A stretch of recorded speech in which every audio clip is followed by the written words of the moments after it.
it's important to figure out what you want in life, I think. And most people don't ask this question enough. Once you figure that out and you're adjusting for what your version of success is, then you can do reverse engineer it and figure out what's not going to get you that result, right? If I became a doctor and I want to still have the life that I have, there's no way. I'd be working my own practice. I'd be all the time on call. I'd be doing all these things. And so the traditional thought process, I'm 39 years old. So I come from the traditional world of go to college, get these degrees, or if you're going to do something, you better get a job. And I think that world is fading quickly as AI takes over. Entrepreneur. Audacity. Audacious.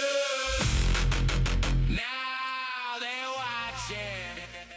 Hello, everyone. Welcome back to another episode of Entrepreneur Audacity. Today is an exciting day because we are joined with our second international guest, Austin, who is sitting in California right now in his new office. So, Austin, can I please get you to give us an intro? Sure. What's up, everybody? I'm Austin Hancock. I am in San Clemente, California. I was in San Diego before this, and I'm originally from Oklahoma. So she asked me a minute ago if I was from Texas, which Oklahoma's pretty damn close to Texas. So kind of come from the same area, Southern charm, whatnot. But now I live in California and love the sunny and beautiful weather here. Love it. Love it. Okay. And now tell us about your business ventures and your journey. And I've been thinking about how I might like you to structure this. I would love for you to start on like where you're at now. Okay. And then take us back to the beginning, please. Oh gosh, yeah. So where I'm at now, I uprooted my whole family from the South, the Midwest of Oklahoma. I live in Southern California, like I said a minute ago. And most people, you always hear, maybe not international. I'm sure you have international guests, a lot of international guests or viewers.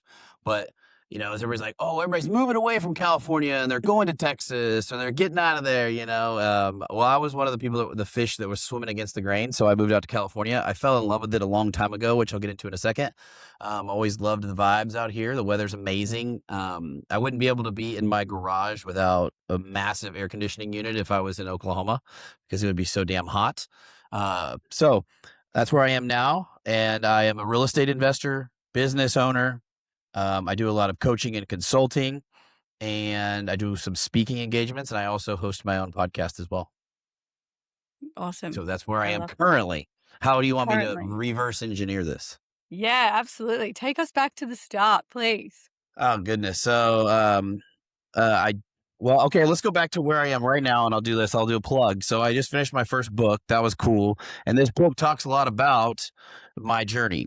And where I am and where I came from. So really where we start, and it's the most interesting, is I grew up in a great family, right? Christian household, great parents, still married, no drinking, doing the right things, playing baseball, the American white picket fence, the American dream style home in the middle of the United States. My parents, when I was born in Kansas, moved to Oklahoma when I was a kid, grew up in Oklahoma, doing the things that Oklahoma kids do. And well, I got bored with that. I wanted to test the limits of my parents, which a lot of 17-year-olds do. So in high school, in my senior year, I started causing trouble. I got myself into 2 potential felonies and 2 misdemeanors and started to really disrupt the whole family. I was the black sheep at that point, right? I got my first tattoo, which Oklahoma, for those that don't know, it was illegal to get tattoos and to have tattoo shops until 2006. We were the last state to permit tattooing because it's part of the Bible Belt. And so I got tattooed in somebody's house at like 16, 17 years old. I'm glad I don't have Hep B, but it continued to carry on as I'm covered in tattoos now. What was the tattoo? Oh, the classic nautical star, a little star on my back, And my mom's she's pretty attentive, right? She's good, good mom, attentive. And she's like, you're not taking your shirt off in the summer anymore. And I'm like, of course I don't. And she's like trying to touch my back when I came in the house, and I was ducking her because it was sore. And so she figured it out pretty quick. They yanked everything away. I got no more. They got in trouble. Like my parents, that was a huge deal to my folks. Just a little star tattoo, which is probably not even a big deal anymore. I mean, look what I ended up looking like. So, but it was a huge deal. I'm trying to put perspective on my life. So Anyways, got two felonies and two misdemeanors. I did not get convicted of those. I just got charged with those. Essentially, I got into a fight at a party because I was partying and drinking and having all sorts of mayhem and whatnot at 17 years old, being in the wrong place, the wrong time, doing the wrong things. But I'm fortunate that I had always wanted to join the military. Always wanted to be a commando, always wanted to be in the military. This was going to ruin my shot. And I still went to the recruiter anyway. One of the guys I was working with, because I work construction, blue collar, I was swinging a hammer in the summer working for my dad. He's like, just go talk to the recruiter. So I go talk to the recruiter, even with my charges. And he said, I'll go to the courthouse with your attorney. And so I'm like, okay, cool. So they do. That's what I do. This is to rewind this, right? This is in 2005 when I graduate. And so in 2005, the war is going on, hot and heavy, right? Operation Iraqi Freedom. We're in Afghanistan, but we're not as much there as we are in Iraq. So George W. Bush, the president at the time, is dialing up all the troops. I actually served with some Australian people over there. I saw them in the Green Zone, Baghdad, and then a bunch of other international military people. And so, anyways, I go and do that, and they're like, "Yep." As long as you're either going to juvenile delinquent center or you're going to the Marine Corps. And I was like, well, perfect. I wanted to go to the Marine Corps. So go to the Marine Corps and start my journey there. And I kind of felt reborn, because where I was coming from, I was a bad kid. I made some dumb decisions. Not that I was like dealing drugs or doing or stealing or any of those types of things. I was just, just a typical boy, full of piss and vinegar, trying to test my limits and whatnot. And so the Marine Corps is the best place for me where I could do that. And it was with all the other same people doing the same things. And Yeah. so I did that. I was in the Marine Corps. I deployed to Iraq in 2007 and 2008. We did some really cool stuff for VIPs. Like I said, I went to the Green Zone, which is in Baghdad. I went to Baghdad International Airport. I was stationed up north of there. I was an infantryman. My Marine Corps experience was really good for me, especially being deployed, because that's what I needed. I wanted to test myself as a young man. And then when I got out, you want me just to blast through my story and then you can ask questions? Yeah, go. Sure. Cool. So when I got out, fast forward, I got out, I was disgruntled. I didn't know what I was going to do. We have a lot of action-packed lifestyle when you're in the military. And so I got out early. I got about 21 and I bought my first house because I'd saved my money while through deployment. And so I didn't know what to do. I was upset because I was working back for my dad, running a skid steer, learning how to weld, digging ditches, doing the things that the construction workers do. It just pissed off. I'm like, this is what my life looks like. Like I was doing VIP security for Senator McCain at the time, who was running for the president electoral president. I was working with who ended up getting out as a 3-star general, and actually he wrote on the back of my book. He was one of the forwards in the back of my book. He was a lieutenant colonel at the time. So we were doing some really cool stuff. I was able to carry a bell-fed machine gun at 19 years old, ripping people out of cars, doing the whole 9 yards. I mean, this is what war looks like, but it is what it is. And then I come back home and here I am digging a ditch and getting told what to do. Just wasn't the ideal scenario for me. So one of my buddies in the gym said, you should start your own business. You should be an entrepreneur. And I was like, fuck, man, what about bankruptcy? What about all this stuff? Like, he's like, did you just get back from Iraq? Like, you could have died. And I was like, yeah, you're right. Like, there's a lot of shit that I didn't think about. And he's like, well, just do it and I'll back you. Like, I would fund it. And so the first build, because I was going to build homes. And I said, okay, all right, I'll do it. So I go off, tell my dad, I said, hey, I'm going to quit. I'm going to do my thing. And he's like, I tell you what, I'll help you out. I'm an entrepreneur. I'll back you. I'm your dad. And so what he did is basically co-signed on my first lot. So meaning the land itself. And then, so I built the home and then I had to pay him for the lot, which was better because I could still work for him and eat while I was doing it instead of fully quitting. I made $45,000 in that first build and I was addicted to it. I was like, this is how people make money without having to work and swing a hammer. This is insane. Like, this was something new for me. I didn't know anything about entrepreneurship, even though I grew up with a grandfather that was an entrepreneur and ran a dirt work company, even though I grew up with a father that was formally educated, became an engineer, and then ended up owning his own business, which I worked for. They didn't really ever teach me about entrepreneurship. They taught me about hard work. Right. And there's nothing wrong with hard work. That's where I am today. But I had to go and learn about the entrepreneurship side of it, which I wish I would have learned more of now. And that's what I teach my kids. So anyways, I do that. I start build a big company. I take on another company at the same time where I start doing a service company where I'm building, where we're doing waterproofing. We're doing residential, commercial waterproofing. We're servicing residential properties and commercial buildings. So I'm running both of these businesses. At the same time, I got married and then I have 2 kids. My kids are 13 months apart, 2 daughters. So my life's very busy. This is in my late 20s, early 30s. I was building large scale homes and doing like custom one-off houses, custom plans, everything you could think of. And so I got on the board of directors for Central Oklahoma Home Builders Association at the age of 31. So I'm hanging out with these old builders and this organization of people that are very highly qualified, learning a lot from them. And I had this realization through this process. I also simultaneously built homes for like the Parade of Homes, which is like a show home. I got National Kitchen and Bath a couple times. Um, and I realized it's like I'm building these houses, I'm doing customs. I'm also doing spec houses, means you build a house and you sell it. I was hanging on to two products, two houses that I had built, and they weren't selling. So I was just getting crushed by the payments that I was having to make every single month. And I was like, fuck, this is not good. Like I need to learn more about business, not just about building. I need to learn more about debt. I need to learn about entrepreneurship. And so I did. I invested a lot of money into education. And like, this is before coaching and gurus and things like that were even a thing on social media, because it wasn't a thing. You had to go to like a seminar, or you had to go find somebody in your social circle to learn from that was in this field. And so I did.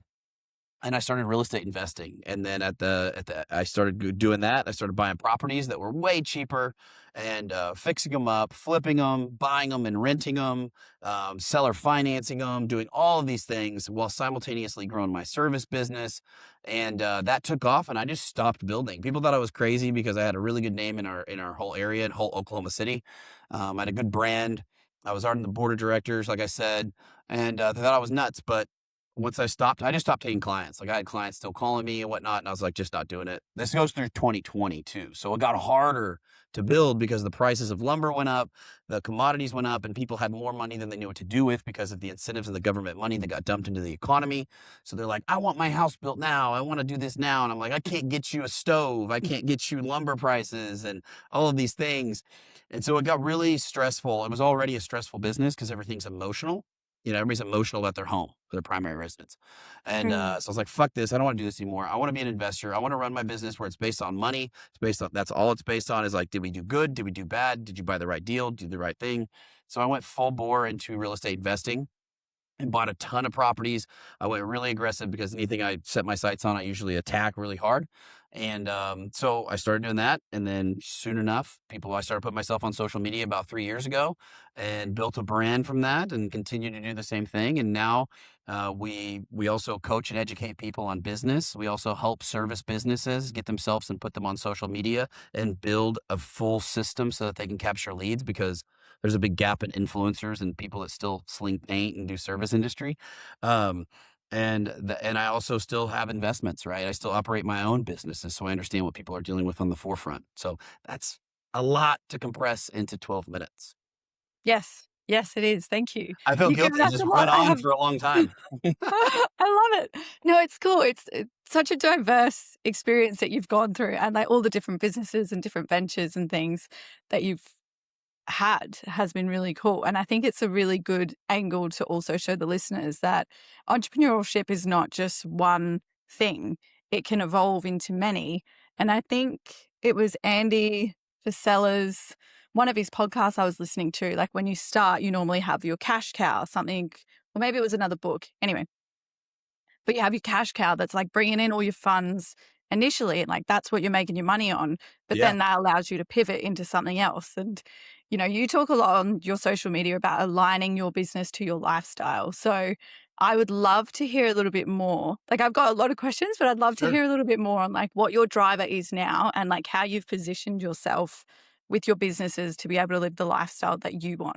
No, you nailed it on both. Like, I would say something funny about me, especially with real estate, is I didn't have something that was a massive cash cow. I started gobbling up properties from the investment standpoint, like at that point. And so I don't know whether it was right or wrong. It worked out in my favor at the time. I wish I would have had a business that was more of a cash cow. But a lot of investors, when they're starting out, you're gobbling up property. It just eats a lot of equity. It eats a lot of capital. And so you're cash poor, but you're asset rich. And so that pays dividends in the future. But damn, it's not easy throughout that journey. Mm. So yes, I for everybody watching this, it is huge. I think having a cash cow in a business that produces capital can expedite your journey of investing and making more money. Mm. And I talk a lot about building your business around your life because so many people and myself as a builder, I told myself I didn't want to be a builder. I became a builder because I grew up in the construction industry and that's all I knew. That's before we could go watch somebody else's life through Instagram or we had some opportunity to reach out to a guy and say, "Hey, how did you do that?" And so what you do is you just do what you grew up doing or your dad or your uncle or your friend or a neighbor or a person from church or whatever, the gym, and that's what you learn because you're like, that's the richest guy I know. That guy has the coolest car I want. I want to do what he does. That's pretty much how my Neanderthalish brain worked. Um, and so, but now with technology, you can basically say, okay, what kind of life do I want to have? And then you do the reverse engineering and you say, okay, well, if I want to have a life where I can go surf anytime I want, or I want to go explore or hike or be with my kids when I'm home or work from home or whatever it is, then you probably aren't going to do a ton of other businesses, right? You're not going to start a brick and mortar. You're not going to do all sorts of things. And so it's more of a deductive reasoning thought process that I have, and we're given such an opportunity. I mean, you're in a completely different country and we're shooting a podcast.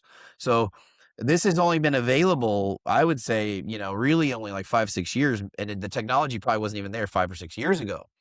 And Mm. so as an entrepreneur, you have to learn to pivot. And I was fortunate enough to have the brains, I guess, to pivot into other businesses. One being real estate investing for sure. This is like old school before this technology was even here. But now there's other opportunities out there that will help you have that life. But there are other people that say they want to build $100 million company. And I bet for the most part, right? I'm sure there's a couple stories out there, but for the most part, that's going to be really hard to do while you're able to surf every day and work from home, right? And I'm not saying that I don't do that, but it's just not my priority, right? Some people want to have an office full of 100 people. They want to feel like they're doing big business, or maybe they are doing big business. They want to live in New York. They want to live in these areas where it's required for them to have these big teams and to grow a business like that. And so it's important to figure out what you want in life, I think. And most people don't ask this question enough. It will change throughout periods of time. But once you figure that out and you're adjusting for what your version of success is, then you can do reverse engineer it and figure out what's not going to get you that result, right? If I became a doctor and I want to still have the life that I have, there's no way, right? I'd be working my own practice. I'd be all the time on call. I'd be doing all these things. And Yeah. so the traditional thought process, I'm 39 years old. So I come from the traditional world of go to college, get these degrees, or if you're going to do something, you better get a job. So I Yeah. think that world is fading quickly as AI takes over. Yeah, definitely. You're definitely correct. Okay, one thing I wanted to ask. Firstly, can you clarify for me? Because I'm not too sure what you mean by green zone when you're talking about the military. Is that like Sure. when you're in like No, the no, the green war? zone was just like the, where the, US embassy is. So it's like Okay. in Baghdad. So the green zone was like called the safe zone where a lot of Yeah. international, foreign military leadership and foreign military is. And the US embassy, British embassy, Australian embassy, all of these things are in this one area. And so we had to come down from Haditha, which is way up north Iraq, all the way down to the green zone to drop off a high up Navy corpsman or Navy dock. And so we had to go back down through there. Yeah. Yeah. That's just called the green zone. It's just a little triangle right in the middle of Baghdad. Yeah. Wow. Interesting. So going back, but I want to dive into the military stuff as well, but going back to the start of your journey when you were being a bit of a shit of a kid Yeah. and like, getting mixed up in all the stuff, I can relate to that. I went through my own little journey, which is, I wrote a book on it as well because it's like you've Good. got these lessons that you need to like share with the world. And for me, I don't know if you have the same thing where I feel like I would be doing a disservice to everyone if I just sat on the lessons that I have without sharing Yeah, it in for some way, sure. shape, or form. Yeah, even if it And it's lands in one pretty, person's lap and changes their life, right? yeah, yeah, yeah, 100%. So from like, if you reflect back on that time now, do you still have like, did you ever have like a little chip on your shoulder or something that was like the driver? Can you talk to us about that and how that's Sure, great translated into question. your business journey? Yeah, no, 100%. I had a chip on my shoulder. I was just I think as a young man, this is like it's 17, right? 16, 17, I had a chip on my shoulder. I was very aggressive, insecure, right? I mean, you're just insecure. I covered up a lot of my insecurities of like, nobody better be talking to my girlfriend. Like I was pretty aggressive. I was just gonna come out of the gates, where I'm very aggressive and people don't mess with me. I mean, I don't have short man syndrome. I don't think I do, but I'm not like a tall guy either. But I was a wrestler, so maybe that kind of says it. The arrogance, and so you cover up your insecurities with aggressiveness, and so I sure did. And so that Yeah. probably is what got me into the majority of my problems. And alcohol infused at 17 with high testosterone definitely just coupled into all sorts of problems for myself. I wasn't one of those kids, like I said, going off and doing drugs or stealing things. I didn't have those problems, but Mm, alcohol parties and fist fights and stupidity, the traditional thought process of it. Yeah. yeah. So And what lessons from that do you reflect on, you like, don't daily? understand the severity Is of there your anything that comes consequences. up a lot? Yeah, yeah, I mean, it's the things our parents told us, right? Like, they're Yeah. like, you could I coulda what if I hit somebody over the head with a tire iron is what I did, and I came back because he sucker punched me at the party, and then I beat him up with a tool. I took it to the next level. I was like, "Oh, you're gonna punch me, I'm gonna come back and get you, an eye for an eye, but I'm gonna 10X it." What if I woulda killed him? Like, I'd have never even been here. I'd go to jail, my whole life could have spiraled out of control. I was given a massive opportunity after that, and, so either when your parents say, "Be careful what you do, it could cause big effects." I have friends that ended up way later down the road in their 20s, after the military, that were partying still, going to the bars and whatnot, and then they'd get drunk and wreck their car and kill the passenger, and they'd go to jail for homicide, right? You go for your passenger vehicular homicide. So any of those Mhm. things that your parents tell you, like, the consequences are great, at least my parents, they were good parents. They told me these things, but I didn't listen. So those things hold and stand true. And as I'm 39, almost 40 now, right? You look back and you're like, damn, I don't know how I survived half those things. I love that. So when you went into the military, how was that transition? Because, like when you're, it Sure. sounded like, well, you made note that you were like, right, I need to do a change and you want to go into the military. How was that transition? Because it wouldn't have been easy going from kind of just being like free range, loose, doing whatever you want, Yeah. hitting people with tire irons to then very structured. Yeah. What I was mean, that like? my attitude, my aggressive attitude and everything was a perfect place for that because the military, especially the Marine Corps, was full of other guys like me as well. So I didn't feel like a bad kid anymore. I felt like I fit in for once, which sounds strange, but everybody, people join the army, maybe because they want to get out and they want to have a degree or they want to get a military bonus. People join the Air Force because they don't want to get into combat. They want to be able to get in the military and get the benefits. So a lot of reasons people join the military, maybe college, a lot of reasons back then.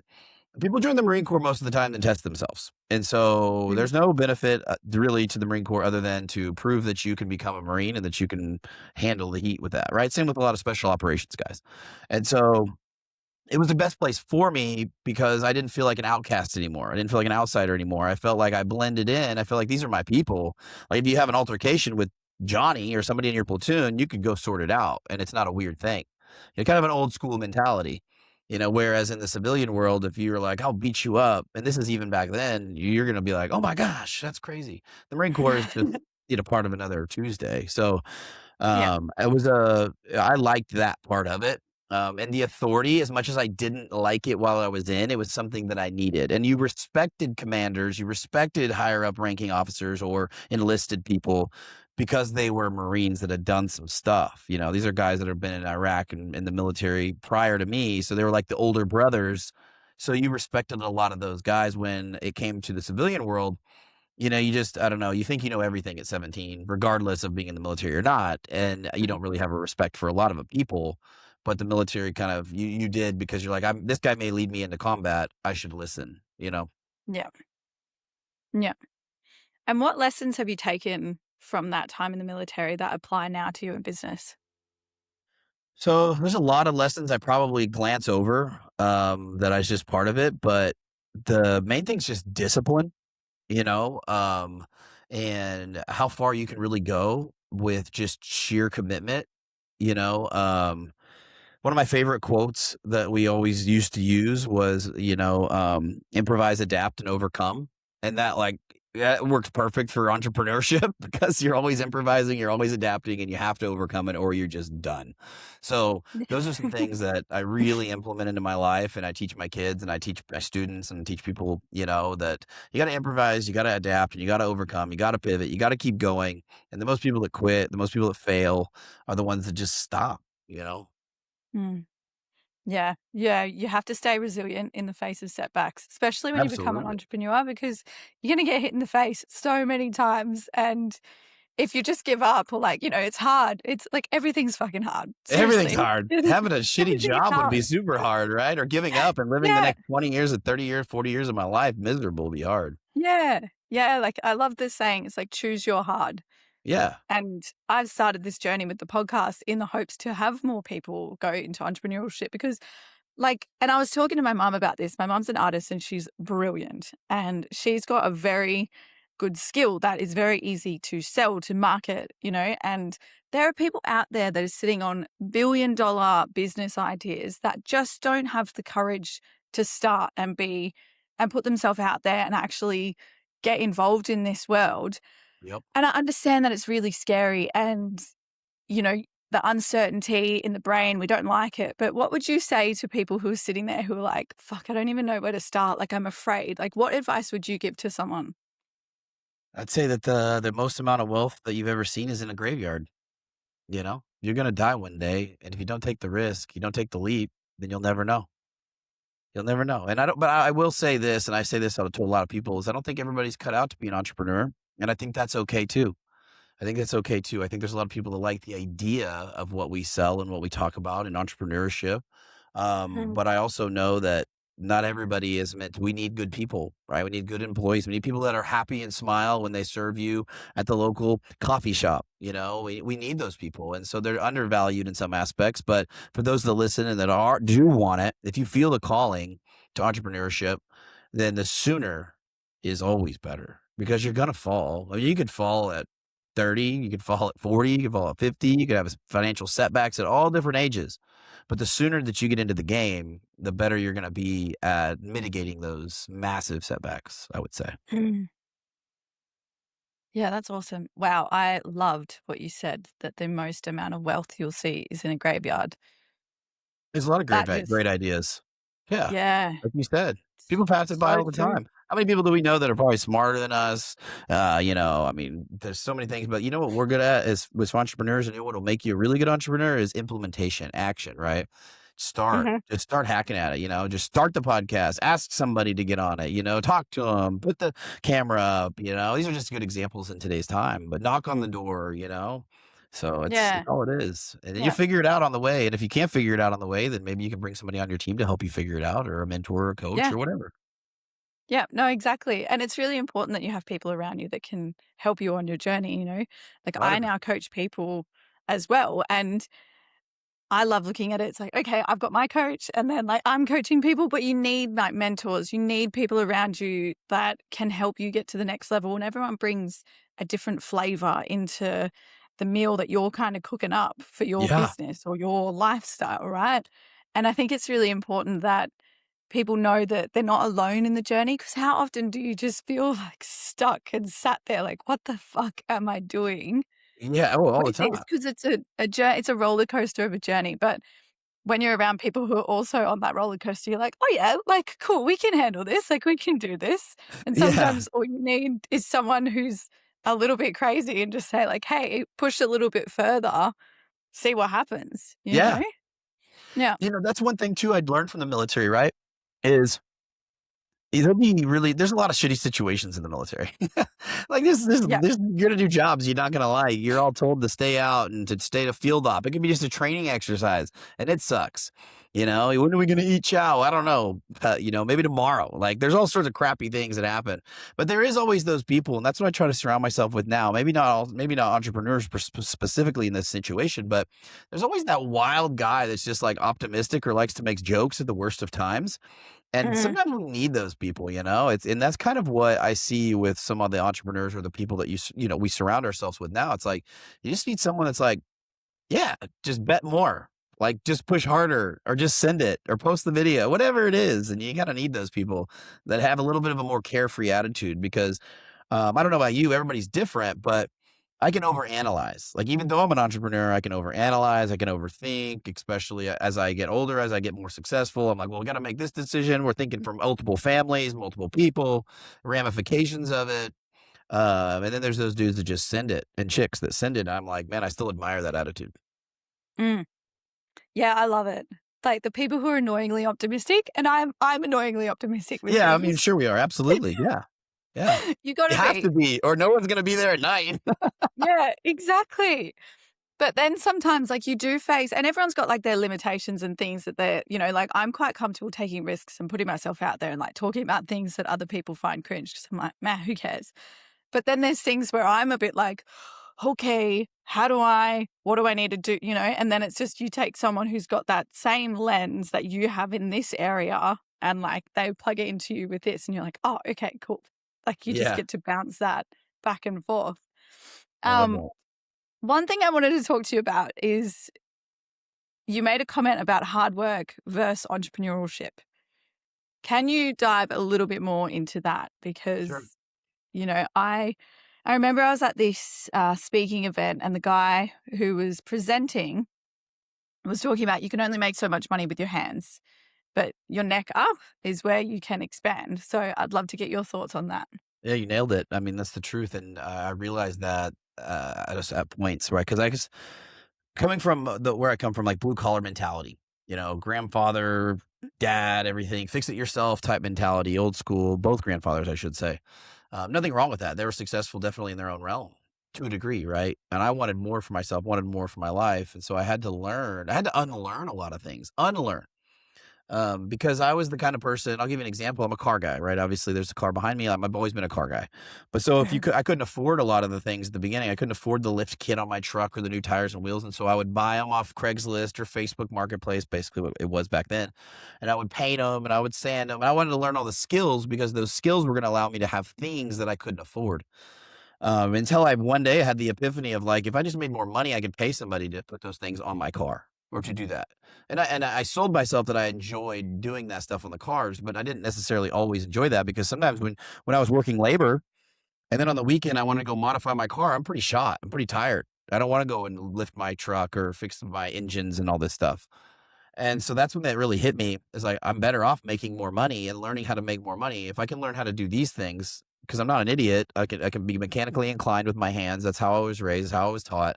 Hard work, grind it out, do the things yourself. If somebody can't do it, you're going to be the best person. So I did. I learned all that, which was really beneficial. But I had to unlearn doing it all myself because I never would have been able to be financially successful if I didn't delegate, if I didn't start having other people. And then there was a point where I realized, man, I'm not really good with my hands as I used to be anymore because I've been delegating for so long. And so you do, it sucks, but that is what it is. And so you're exactly right. My potential was going to be capped if I was trading my time for money, if I was welding, if I was doing certain things with my hands, regardless of what it is.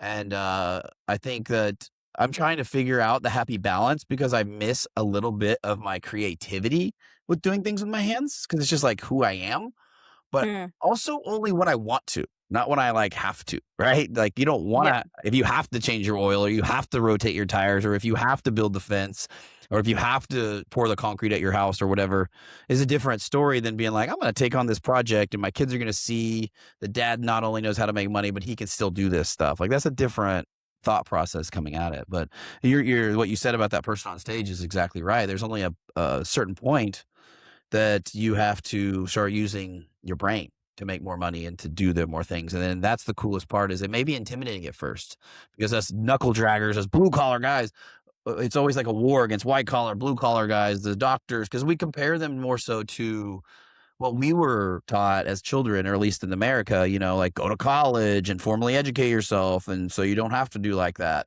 And plumbers are poor and brick masons are poor. But the reality is now it's kind of whack because labor and people that run a plumbing company, my brick mason was Hispanic from Mexico when I was building houses. And I guarantee he made more than most of my friends that graduated college because he also learned business and brick masonry. And so Mm, and mixing the two, but the only way you make more money is by learning more. yeah. Yeah. 100%. My family's very much the same with like we work, we do all the things. So, I'm not shy in that hard work element, but then it is just being like, oh, hang on. I need to step back and I need to not be the person doing the stuff. I remember when I went into leadership in mining, you know, leading teams, you have to step back and delegate and release the control of what's happening and trust that your team know what's going on. And, That's hard at time, first. it's so hard.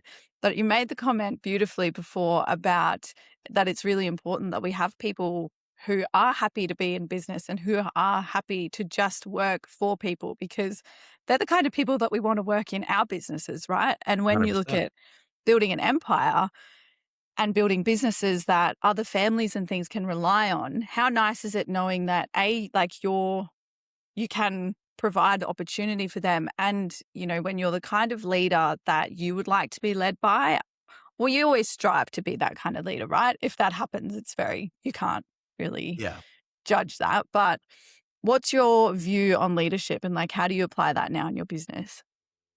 Leadership, good question. I think you have to be the leader that you always wished you had, right? And communication's huge. It's communication's one of the biggest factors to anything. A good marriage, a good entrepreneurship journey, being able to communicate and understand and hear where other people are coming from, and then communicating your own expectations, right? Something I had to learn was I thought everybody thought like I did. I still struggle with that. I think entrepreneurs do in general, right? Everybody's on the same wavelength, and I'm like, no, Yeah. I said I need that done, but I meant fucking now. You know what I mean? It's like everybody's like, Yeah. yeah, you need it done, and they're like in a month, and I'm like, no, I need this shit done now.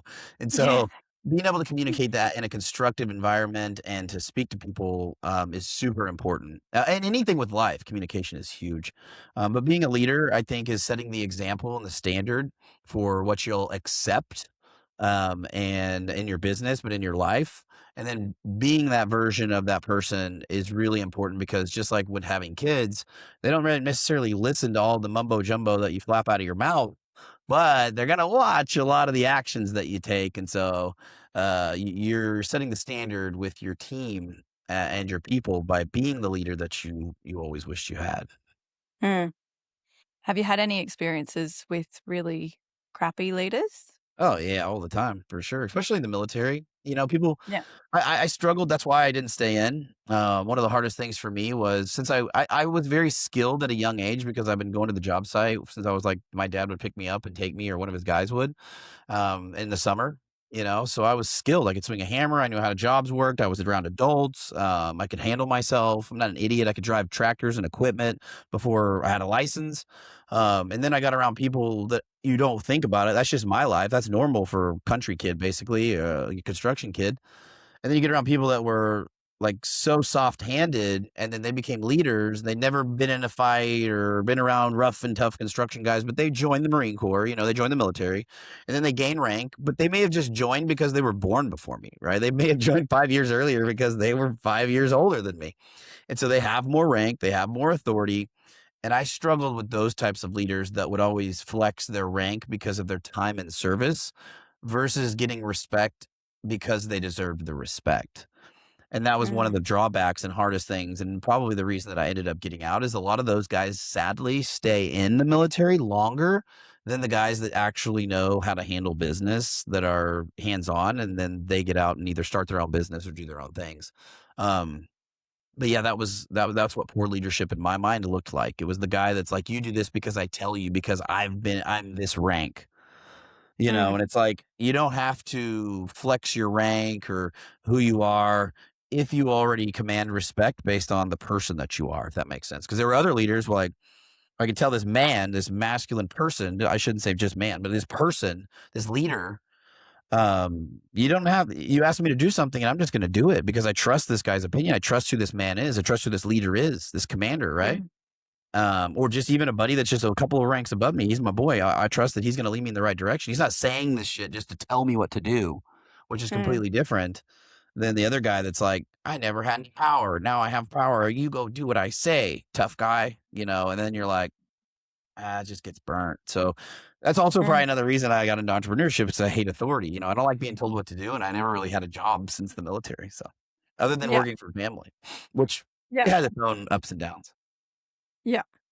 Yeah, there's definitely managers and leaders, and I am so passionate about leadership because you can bring out the best in people and the best in teams, like when you are of service to your team and of service to the people that are around you. Because, a lot of people think that the leader needs to be the smartest person in the room, and that's false. The leader shouldn't be. The leader should know the mission and guide everyone else on the journey of like, right, this is where we're going. You're the A player here, you're the A player here. Like, let's work together let's bring that to life, you know? Yep. Yep. So, yeah, and you see it all the time, and, you know, I worked in mining for a long time in a very male-dominated industry, and being, like, a young female in there trying to lead people through stuff and, you know, facing, like, a lot of men who were like, "Hey, you're just some young chick, like, what do you know?" And you're like, Yeah. "Oh, God." Egos and attitudes. Yeah. Yeah, Yeah. yeah, so it's funny, and it's such a different journey, and now, you know, like, when you go into entrepreneurship and you, like, work for yourself and see the other side of things, and, you know, you made the comment about you don't like being told what to do. I totally relate to that. Particularly, you know, I don't mind it. Like, I'm easily led if I'm led in the right way. Yeah. When I'm not, that's where the friction for me comes in, because I'm just like, "Well, hang on a second. I don't believe or trust in you that you're taking me on the right mission here. So, like, what's going on?" Yeah. And, I That's just a had a really question good which has example. just That's a good escaped my topic too. brain. No, but Pardon? that's a good topic right there. Like, do Yeah. you feel are you married? No. Do you feel like that? Are you that way in a relationship? Like, if you believe in what he has and you believe in what he's doing, do you feel like you're trusting in his opinions? But if you lose doubt and lose faith in him, you're like, bro, I don't know about this guy. 100%. 100%. That, That's really funny, because I am a very strong-minded female, right? But sure, I great. love being I want to raise daughters like that. My wife's that way, yeah. right? Yeah, yeah, yeah. But I Yeah. love being in my feminine energy and So does she. having a man who leads. And when I trust that, you know, because I've been with men that do know how to lead, and 100% when they know what's going on, I'm like, cool, I'll just fucking passenger princess Yeah. here, like go along for the ride. You let me know when you need Yeah. me. No, I But say then that because when, like a lot of men ask, like, oh, the first thing they do is like bitch about their relationship or whatever. And I'm like, well, dude, have you done anything that's worth following in the first place? Like, how many times did you promise her you're going to drop the weight? How many times you promise her you're going to freaking do the job or whatever? Like, get the fuck out of here. Like, don't bitch about things unless you're going to change those things. And then when like I said, it's just about leadership. If you become the leader, if you're like the one doing the thing and you're eating healthy, I'm just an easy example, and then yeah, you're going to the gym, don't bitch about your wife being overweight if you aren't going to the gym yourself and doing those things. And so those are the simplest things, but I yeah, see that a lot with guys, and I do think that women in general would trust more men if more men were leading the right way, right? By yeah, example, bro, yeah. 100%. Because I feel like, and I don't know what your opinion on this is, but I feel like the way that the world is going, you know, the whole feminism thing, like, I'm all for women in leadership, women in, like, positions of power. Like, for me, the right person in the right job. That's what I care about. I don't We discriminate just want and the mission to whatever get the done, fuck right? other Yeah. yeah, yeah, yeah, like, Yeah, who yeah. cares? But you're absolutely correct. Like, and what I've seen and experienced is a lot of men just aren't leading. They don't know how to, and then you get these strong women who are like, "Well, hang on. You're saying you're doing this, but then there's so many holes in your story or what you're delivering, or you're not following through with this. You can't organize a date. You can't do this. Like, you're not going to the gym. You're not being consistent." No fucking woman is going to follow that and No, relax if she feels like she has to wear the pants in the relationship 100%. or in the process, you know? 100%. I think Yeah. it's like, and honestly, I'll give you a real honest to God opinion on it. It's lack of education for the men because there's no longer that we're being demonized for a lot of those things, I think, publicly for those types of mentalities. But I think that I'm not saying we should go back in time and be like it was in 1950, but I am Mm, saying that there is a happy medium and that it gets misconstrued, right? Having a strong, masculine man is going to prevent more harm than cause harm, but we need to mm. clarify what that means. And I mean, trust me, I'm raising two daughters, very strong-willed, 13 months apart. I can And imagine. they surf, they do jujitsu. I get them into skating, and I have a very strong country girl wife that graduated with like 40 people. When I met her, she had a four-wheeler. So I am around that energy, and I want them to blossom and grow and to embrace that at the same time. I know that I also want them to find a spouse that they respect and work together as a team unit. We're built differently, we think differently, and there's benefits to both. And if we're off Mm. kilter, I don't think that the mission gets accomplished in the ways that we want it to. Yeah. Really well said. And you're absolutely correct. You know, I love that you're raising your family and, you know, like your wife's like that. And when I look at your stuff, I really admire that aspect about you, because it's just really nice to see that actually being modeled. And you know, we need more people that are actually like, hang on a second, we are losing that uniqueness of the male and female We are. differences. Yeah. And it's fucking hell. Personally, I don't have the time or patience for spanners and fixing things and stuff like that. And I'm not going into like gender bias roles or anything like that. But you No, know, but it's true. I mean, it is what it is. yeah. I love cooking. I'm quite happy to cook or whatever. But you know, like it's not even about that. It is about that leadership aspect of it. So I would, you know what, I would really love to get your opinion on. What would you Sure. say to the ladies who are listening to this, who probably are fucking around with some flaky ass dudes? Like, what would you say? Dude, don't waste your time. But I do understand it's hard because Mhm. I grew up the same generation. I mean, we're talking about the same age people for the most part. There's not a lot of guys that are Mhm. doing that. I hate to say that, but I think that they are out there. Um, but you got to be picky. I mean, it's your life, man. It's your Mhm. life. You got to be picky. And also, I would say, I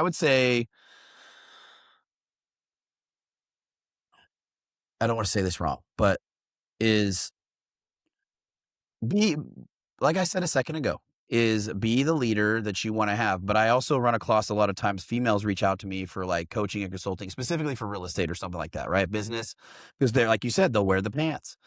And that's just not how my relationship works. And for a lady to want her husband to get motivated, you know, I'm like, if he ain't motivated now, he ain't gonna get motivated. So if you're gonna get into a relationship, like you said, you're speaking about people that are in a, call it a dating relationship, right? Or whatnot. I'd be like, dude, just you move on because you're not going to change the man into the man that you want him to be. You need to find the man that is already that way, and it will be so much more fluid, so much more easy. I'm not saying that finding that person is easy. I have no idea. But I would say that you're better off finding somebody that's already that way and growing together with them and being the support. Because as a man, I want to be supported. Meaning like there's not every day, and this can kind of talk to entrepreneurship, where I feel we're gonna kill it, this is the best day, but if you have a spouse that's like, hey, you know what? We'll fucking get through it. And we're going to figure this out. And we can do X, Y, and Z. And I'll help you with whatever you need here. And I'm going to just let you have some peace because I know it's a stressful day and do the thing. And I don't mean I'm going to get fat and golf with the boys. I'm talking about like, the kids are acting crazy. My wife's in there with the kids right now. Like they're being quiet. Right. And so like working together as a team dynamic. But if she's on a call, because she's in the business too, I'm going to be like, hey, your mom's on a call. We got to work together. Life's hard. Entrepreneurship's hard. But doing it with somebody that's not a team player and not on the same journey or the same path that you're wanting to have would be absolutely miserable. That's what I would say. And so if you Mm, don't feel like, if the ladies are watching this and they don't feel like that their partner is going to give them the life that they want to have, and they also are participating, right? I'm not talking about just the ladies that are like, oh, I should be treated. I'm talking about participating in this growth journey. Then mm. don't waste any more time because you're not Yeah. going to change them. And also Yeah. goes for guys. You're not going to change her, right? I mean, my wife's not on board. She comes from a family that the dad's a doctor, the mom's a teacher. I want to be an entrepreneur. I have this government job. She says, don't quit it because her father said I'll be an idiot. Good luck pushing on that as well to the guy, But what Mm, I would say to the guy would be a little more harsh because I am a guy. I can say this. Is I'd be like, bro, she doesn't, like I said a second ago, she doesn't trust you because what the fuck have you done anyway, except for do what other people want you to do with your life? Like mm, that's what I mean. I understand the dynamic of being attracted to a man that's a little bit of a rebel that says "fuck it, we'll figure it out," the cowboy style mentality. But a lot of times those go one of two ways. They go the bad way and then they get in trouble and they live a bad life, or they go the good way and they carve the path and they can carve together. And I think that woman dynamic can bring the man onto a better path with that same energy that's mm. driven, if that makes sense. Yeah, 100%. It is picking the person that you're going to spend the rest of your life with, whether you be an entrepreneur or not, is such an important factor because if you have that misalignment, there is always going to be that misalignment. You know, Yeah. I've been around, I've had some great guys come into my life and they just have it, like I'm very motivated with business and I'm like actively building an empire. So I can't have a guy who's like, I don't care about business. I'll just work. Because I'm off to work me, now. there's that misalignment. And I'm like, well, I can't, like, what do we have in common? Common? Nothing. Like, Got nothing. Yeah, yeah. I'm the And same like, way, 100%. Like, there's not we're a time going I'm like not this. talking about business. I don't know, like, on my relationship, like, people would probably come from the outside and be like, a counselor would be like, you should not talk about business all the time. I'm like, why would we not talk about the future of our life all the time? Yeah. Like, it's different than I'm not like, did you Yeah. call Terry? You know what I mean? Come on. Yeah, no. I love talking about business. I love talking about making money, success, Yeah. all of it. And and me starting this podcast was one of the things is I want to be around more people who love talking about that stuff as well and have more of a community and birth more of a community of people who are just crazy trying to change the world like Yeah. us, and Well, I how don't want much to talk fun is about it? anything else. I can't have a conversation about what's going on in the rest of the world. I don't even want to talk about it. It's boring to me, you know? I Yeah. only want to Yeah. talk about Yeah. things I can control for the Yes. most part, right? We may joke about some things or have some humor with some national thing, but it's very rare.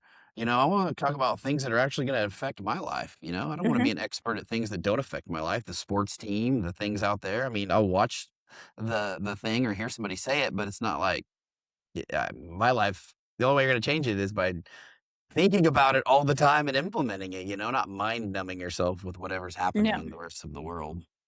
Yeah. There's that level of obsession that you need to have with Yes, stuff. I And I would totally. love to hear, did you go through like a period of insane obsession on your entrepreneurial journey? I feel like I'm still on it. Like, and that's the thing I kind of talked about a minute ago is my obsession is more or less me painting this picture of the life I want to have. And we can call it materialistic stuff too. Like, I'm a car guy, I like experiences, not like, oh, I have Mm. a fancy car. Look how rich I am. But like experiences with things like travel, you know, doing wild stuff. I skydived for the first time, like at my birthday. My wife got it for me, surprise. That was super cool. I like experiencing things and experiencing life because I know how fleeting it can be, how short it can be from my military experience. Moving was a big thing. Not everything's a financial decision, but what I was getting at was the I designed my life backwards. Like I was saying, like the experiences are the biggest things. What was your first question? I lost it. I think. Um, the first question No, was, the oh question you God, just asked. I'm sorry. now I've lost it. Ah, no worries. It was essentially, no, sorry, my brain. It was, did you have like a point in your life where you were really obsessed? Oh, yeah, yeah, And no, you no, said that you were back to that still in point. it. I was trying to capture back to that point. Yeah, I feel yeah. like I'm obsessed about living to my full potential. Like, I would hate to go to the grave or be sitting my God bless my family sitting around me at the very end or however I go out, right? And be like, "Man, I wished I would have done X." And I want people to say, "That guy lived an adventurous life. He took risks. He had fun. What a story to tell." That's more important to me Mm, than anything, right? So I'm on this obsession. I don't think we ever lose this obsession.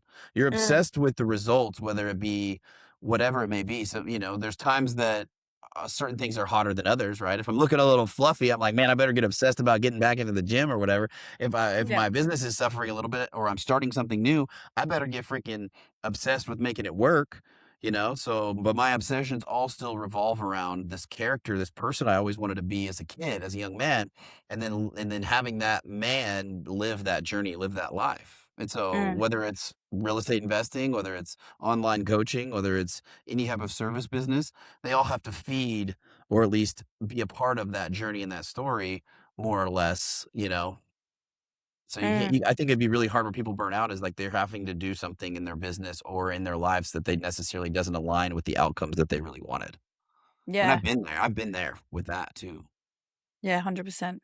Have you ever found yourself, like going down? Because when you become an entrepreneur, you can have all of these opportunities and all these things kind of come at you, and you're like, oh my God, this might be a great thing. This might be a great thing. Have you ever gone down a path and then realized that you needed to course correct out of it because it wasn't aligned with where you were going? 100%. A lot. They tend to fall back in the same traps. Yeah. I mean, a good example was like when I got hot and heavy into real estate investing, I did it. I got into real estate investing to be Mr. Real Estate Guy. You know, I was like, I'm the builder. I'm tired of going to these jobs. I'm tired of dealing with these clients. I want to have more geographical freedom and financial freedom. And what did I do when I got a little more success in real estate investing? I bought an office. I remodeled the office. I hired like 6 people. And then now all of a sudden my leadership and obligations and my morals said, well, you better show up before them. You better leave after them. And I was like, what the fuck? I just built myself a prison. I built myself a job that I have to work more. I got into real estate investing to do this from a laptop and my phone and my flip flops on the, or whatever. And here I am imprisoning myself. And I think a lot of that comes from, I am, like I said, old enough to know the old school or the older way of business. And that's kind of like what you think you need to do. And so it gets really Mm, easy to start. Even at the last house, I just moved from San Diego to San Clemente probably 40 days ago. And at the last house, I had a casita outside the house, and I would catch myself in my office casita, uh, letting time pass by when I wasn't really getting anything done moving the needle. You know what I mean? I'm on the computers, I'm looking at the spreadsheets, I'm figuring out emails, I'm doing stuff, but it's really mhm, easy to get caught into things that don't move the needle in your business. And so what I'm saying is it's easy to build traps for yourself, and those are mistakes. And so you have to pivot. You have to wake yourself up out of that. And what did I do in that scenario where I built that office out? I had all those people. What happened was in 2022, interest rates went up, deals started slowing down, American real estate got slower, and people were kind of panicking. Um, and so I had to let some people go. Some people quit. And then I was like, you know what? I'm working from home and I'm going to force myself to to do what I said I was going to do. And so you have to mm, check yourself, it's easy to build that. And it's just habits. It's just traditional habits, traditional business. I feel like younger people have less of that because I mean, honestly, let's think if a kid's 20, 5 years of his adult life, which he wasn't even an adult since 15 to 20, he grew up with Zoom, you know? mm, Me being 39, I mean, let's say I'm 39. So that means at 34, Zoom came out, just an example. mm, That's a different timeline of life, I'm still thinking like, "Oh, I better meet this client in person. I better knock this door. I better have a brick and mortar business," a lot of old school mentality mhm. that is gonna get passed by, I feel, if you don't wake up to it. Yeah, definitely. I love that you made the comment of habits. Do you have some routine habits or things that you do, it whether it be personal life, business, they integrate obviously, but any habits that are kind of like the foundational things that you do that keep you on track? Yeah, I'm pretty tight with my schedule, so I'm always watching my Google Calendar.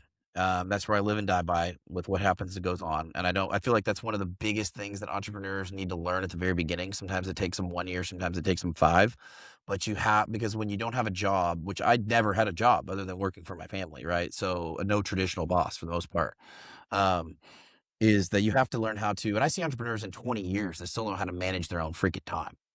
So Mm, managing their own time is huge, and that goes into, like, having time for yourself. One of my buddies that's I would say is about 10 years older than me, I would call him one of my mentors. He's an entrepreneur way before I was, owns a landscape business, and I remember seeing him be able to go to the gym, running a business, running like 5, 6, 7, 8, 9 trucks, crews, running a multi-million-dollar business, and he'd go to the gym at like 10 AM, and he'd meet his wife there. And I was like, "Bro," and I come from a family, my father, my grandfathers, that were entrepreneurs too, but they ran things differently. They were at the office at 6 and they left the office at 7:30 at night, right? Maybe later. They took calls up until sometimes when we were in bed as kids or whatever it had to be done, had to be done.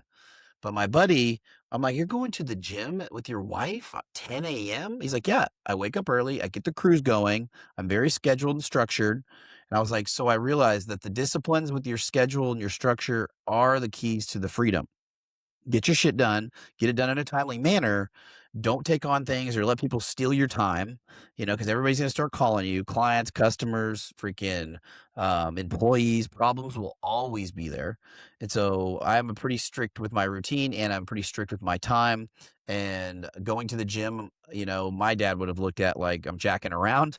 And I look at it like part of my life that helps me get myself into a more positive state. And so one of the things in my routine that I'm always doing is either going to the gym or getting some sort of exercise, maybe a walk with my wife when the sun comes up in the morning, or whatever it may be to get out and get my blood going, feel good, those endorphins, and then I am better off, for the most part. And so that's a strict part of my routine, but still scheduling anything is really important.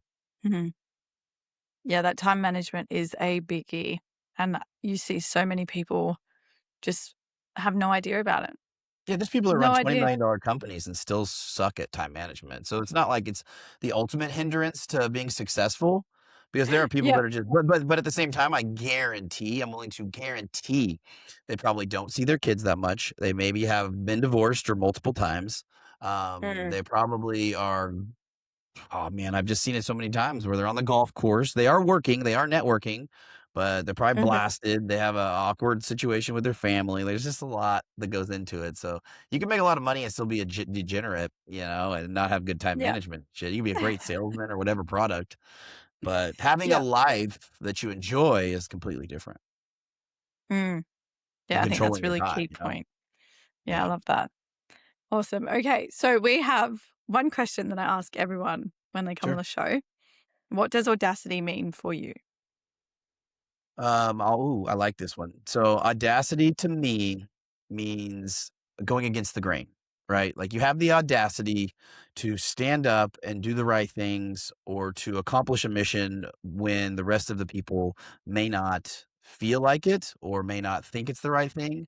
But you know it's the right thing in your heart and in your soul, and you're willing to do it regardless of the ramifications. Very nice. Very Thank you. nice. I love that. Yeah, it's a biggie. I chose the word audacity because more people need to have it. Yeah, you gotta have I the audacity, right? yeah. Oh, that goes back. I mean, I know we're gonna cap this, but it goes back to the issue with we talked about. I can say I'm a man, so I'll say issues with men, is that they need to have the audacity to they know what's right. I feel like it's ingrained a little bit, or at least they need to be able to raise their kids or their sons this way, and they have the Mhm, audacity to speak up when things are wrong. I mean, there's huge problems across the world I'll speak of right now because there are men that are not standing up because they've been told to sit down and shut up, and they're saying a lot of stuff, but not doing a lot of stuff. And when you do a lot of mm, stuff, that's when you change the world. yeah, I love that. We can run over a bit. I'm totally fine with that because there is one thing that I wanted to get your advice on. So you spoke about what you would say to the ladies. What angle would you say to the men? Be the leader that you want, that you know you need to be. But they don't Uh-huh. have the confidence. A lot of guys don't have confidence. They go back to, I think there's a lot of people that were still Austin at 16, 17 years old, and they mask their insecurities with arrogance. Mm, And that's a thing for guys in general, right? Nobody wants to see the chick and then act like he's not. Actually, he's insecure, but fix it.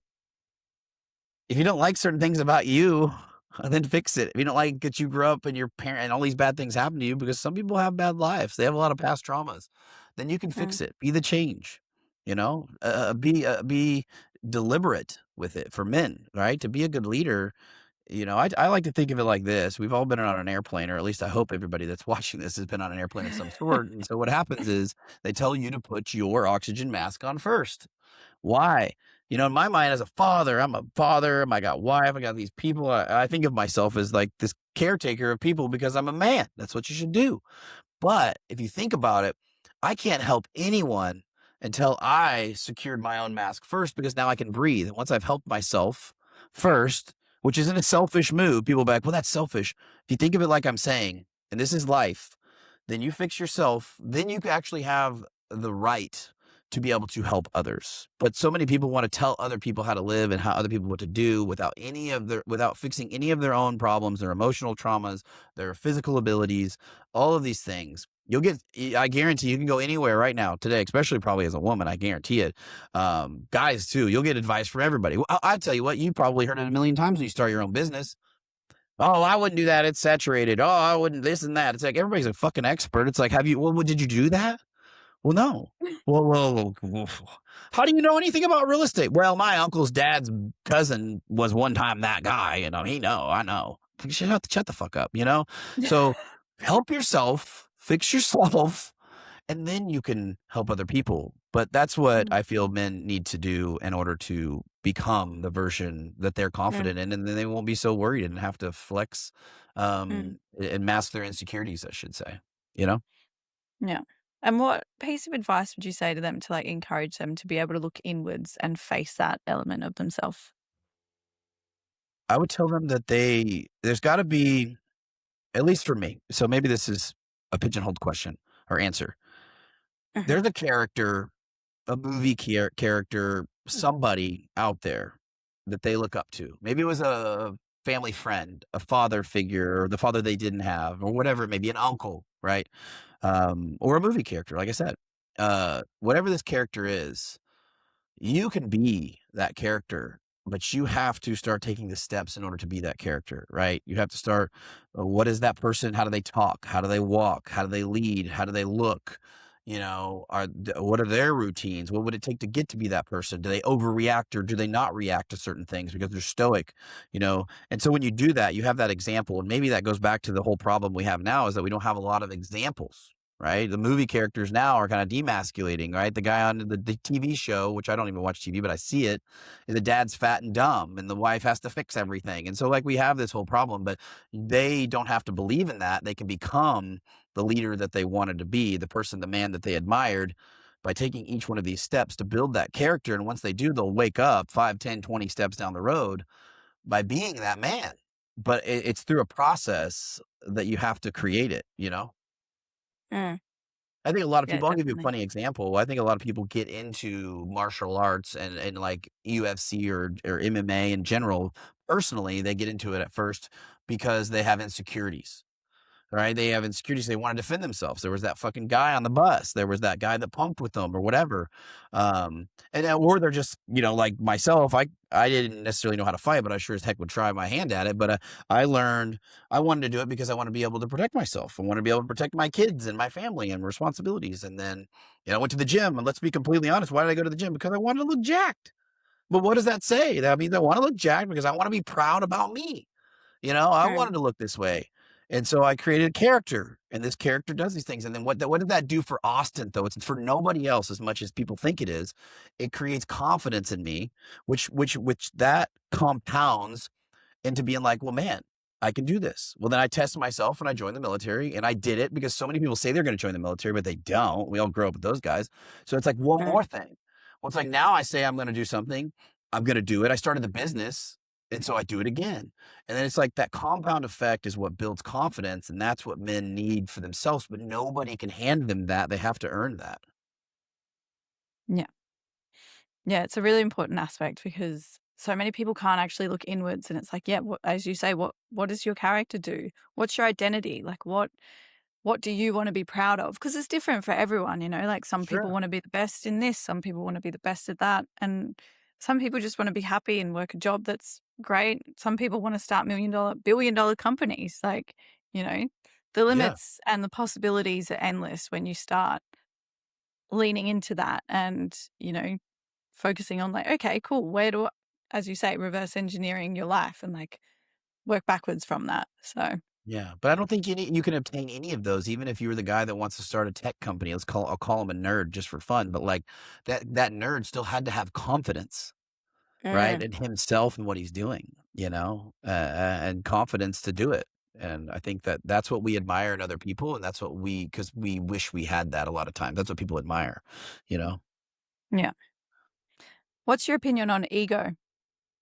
Ego's the enemy a lot of times, but you need ego, right? You hear it a lot, Jocko talks about ego being the enemy, and it does get you in more trouble more often than it saves you. But I would also say that you mentioned a chip on your shoulder earlier. You have to have that ego to get you through those emotional roller coasters because when you're at the beginning of things, you don't have any of the credibility. You don't have any of the reputation. You don't have the confidence. So that ego's got to plow the way for quite a bit of time before the confidence can really kick in because you don't have a damn resume. When you Mm, probably got out of school, started mining, being around those guys, you probably had to have a little bit of an ego or you wouldn't have stood up for yourself. mm, You have to have that ego because that's the spark. I had chips on my shoulders throughout my journey that maybe people had said to me that I used it as fuel and I was just mad and wanted to prove myself. Um, so ego can be a good tool, but most of the time it is the detriment and it's mm, dangerous, right? It's like you need it, but it can also crush you and prevent you from ever reaching the goals that you want. yeah. What would you say to someone on how to like manage it? Because I know and I see it so much with particularly a lot of younger entrepreneurs and, a lot of younger men who are like, yep, I'm starting this and they're making a lot of success. And it's like, okay, your ego and your arrogance is coming in pretty hot. Like, what would you say to them to help them manage that? Because it's a balance, right? Man, I don't know. I think some guys like that are just gonna have to fall and skin their knee because it's gonna Yeah. happen. I don't know. Sometimes life teaches the best lessons, and there's nothing that we can say. It's like Austin listening to his parents not to go stay out and drink alcohol. Nobody was going to tell me what to do. I had to figure it out. And fortunately, it Yeah. didn't end up in the worst case scenario, but it sure as shit wasn't a good thing, Yeah. So sometimes Yeah. they're just going to have to crash and fall. And life is the best lesson teacher. Mm. Yes. Very, very well said. It's Okay. unfortunate, but it is what it is. It is. No, it is. But I knew, like, and I say this and I can say this because I am that person. You can't tell, like, I'm different now, but way back when you couldn't tell me things. I'd Yeah, of just be like, course. meh, I'm not going to Yeah. listen to you, like, whatever. But it Yeah, but wasn't we need until, that. That's what got yeah, us here. yeah, yeah. Yeah. And it's like, So okay, that lived experience, like getting knocked on your your ass. face. Yeah. That's going to like sit with you a lot more than someone going, hey, just do this or whatever. Cause you're like, whatever. I always Yeah. look at it and I'm like, have you experienced this? Have you gone through that? Like, Yeah, if like you we said though, haven't, what a blessing too, though, because we needed to figure out for ourselves that the stove's hot. You kind of got to figure mm-hmm, out those things. Because my biggest, sometimes my regrets, I don't say I have any really regrets, but my regrets that took me longer, I should have learned it earlier, was when I trusted myself. And so my ego would have helped me because I already knew what I wanted to do. But then somebody may have said, well, wait, Austin, once you get out, you got to go back to college. And you're like, that's a logical idea. Like, that's not a bad mm, idea.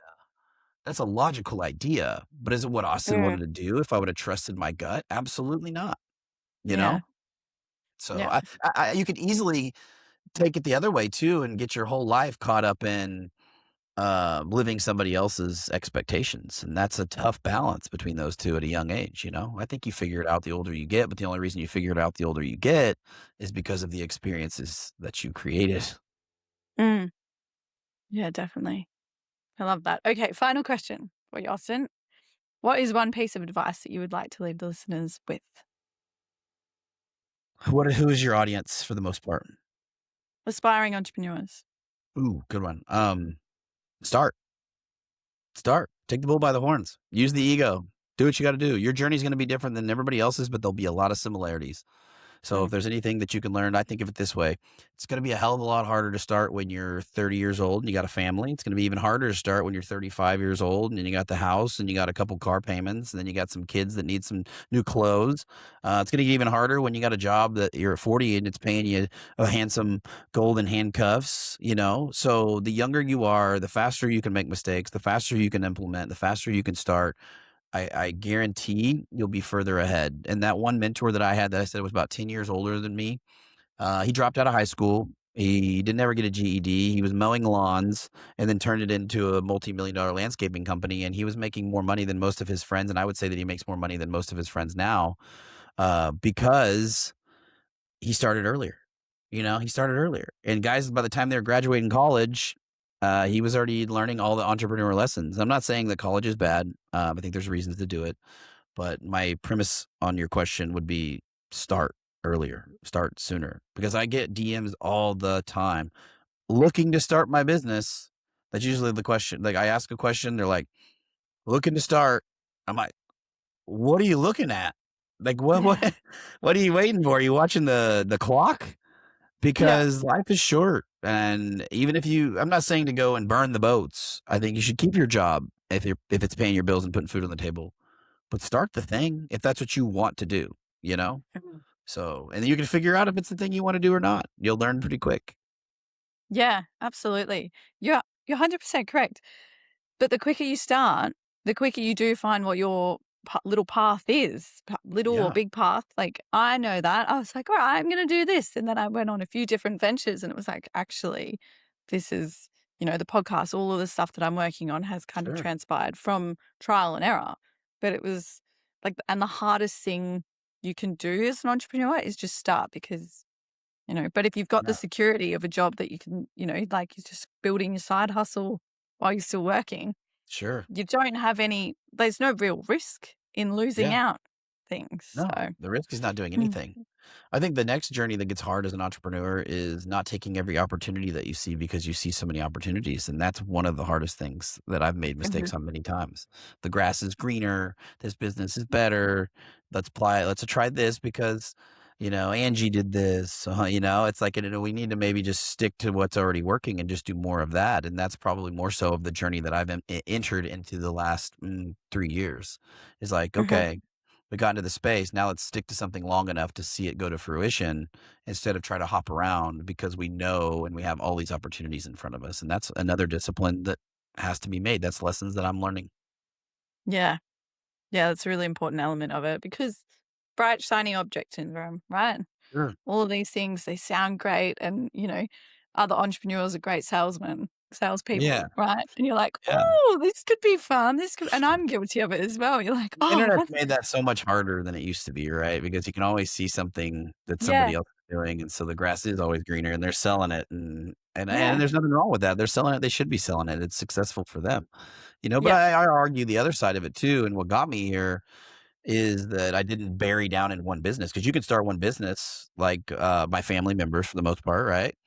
And just do one business for 40 years, but it may never give you the life that you want. And so that's what mm, I saw when my grandfather passed is I'm like, everything folded shop. Nobody took over. He didn't have a sellable business. He built it up and it went down as he got older. And I was like, I don't want that. And mm, so I learned like you can pivot but you just need to pivot around things that are going to give you the opportunities that you want to have. So yeah, yeah. I like that. That the ability to being able to pivot is such a thing that is overlooked. And that yes. adaptability of change. You're like, Yep. "Okay, cool. I've tried this, didn't work.